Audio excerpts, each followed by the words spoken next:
Hi everyone, it's Sarah and we are here this morning to continue the talk about the importance of staying at the feet of Jesus.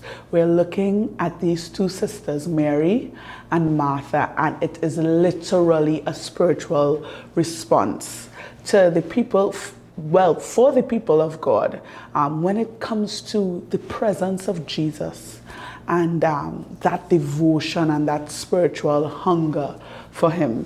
We can be busy with the work. Nothing is wrong with the work. But when you are so busy that when he comes, you can't place all your attention on him, that is where there is some tension.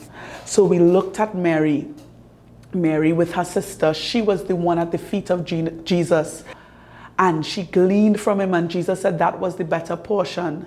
Then we see when her brother died in grief, in deep, deep sorrow, Jesus, he wasn't moved when Martha came to talk to him. They had a conversation about who he was. But Jesus knew, Mary knew who he was. So he was deeply moved. He actually wept when Mary came to him, and she dropped to his feet, and he went forth and performed a miracle where her brother came alive again. And now we go to the next chapter, John 12. And in John 12, we basically look at this story that we hear it all the time in church about this woman with her alabaster box. So, 6 days before the Passover feast, this is John chapter 12, verse 1, Jesus came to Bethany where Lazarus was, who had died and whom he had raised from the dead. So they made him supper. Of course, Martha served. Hello. But Lazarus was one of those at the table with him. Mary took a pound of ointment of pure liquid nard that was very expensive, and she poured it on Jesus' feet and wiped them with her hair, and the whole house was filled with the fragrance of this perfume. But Judas Iscariot, traitor, hello, the one of his disciples who was about to betray him, said, "Why was this perfume not sold for 300 denarii and that money given to the poor?" Now, he did not say this because he cared for the poor, but because he was a thief. And having the bag, he took for himself what was to put into it for collection. So basically, Judas was a thief. And John knew that, right? But Jesus says, "Let her alone. It was intended that she should keep it for the time of my preparation for burial. She has kept it that she might have it for this time of my embalming. You always have the poor with you, but you do not always have me." Let's get into this story. We have Mary. She sees Jesus as her teacher. She is the one who is at the feet of Jesus. She is the one, when her brother died, she ran to his feet and Jesus was moved. And it almost seems as if when Jesus comes back to this place, it's like a thank you. It's like you deserve even more.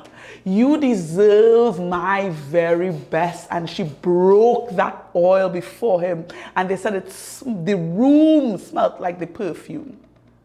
And what it said is that Jesus said, "Leave her alone." Yes, others were accusing. Why would she do this? This can be used for something else. But there is something about Mary that understood deeply who Jesus was. And literally, it was prophetically significant what she did, in that now she played a role in Jesus fulfilling what he came to do at that time. People heard about Jesus talking about the cross, yes, I will die. But Mary literally became a partner in fulfilling this will, in that she prepared him for his burial. That is the importance of being at the feet of Jesus. Not just can Jesus help you when you are in deep sorrow, not just Jesus can help you to learn and glean from him, but you now help in accomplishing the will of God on this earth at a specific time. So being at his feet is rewarding. It's you become a partner.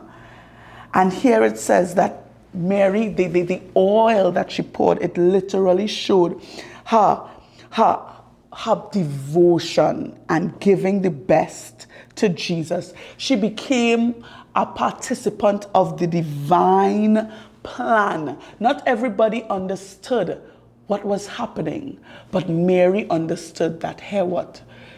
My teacher, he's not going to be here longer, and I have to pour this all on him. So friends, aunties, uncles, I want to encourage you. Yes, we can be very busy with the work. Yes, it's good to serve. But one thing is so important, and that is being at the feet of Jesus. Spending time learning from him, spending time gleaning from him, even in the moments of deep sorrow when life gets tough. You go before him, and Jesus is not just a one-way thing. Jesus hears you. He is touched with the very feelings. He moves on your behalf when you go and drop at his feet. And lastly, being at his feet, pouring out your very best. It doesn't just stay there. You become a participant in the divine plan that the Lord wants to accomplish on the earth. So friends, let's go to his feet. When this recording ends, take some time and spend it with Jesus. God bless you. I love you. Until next time.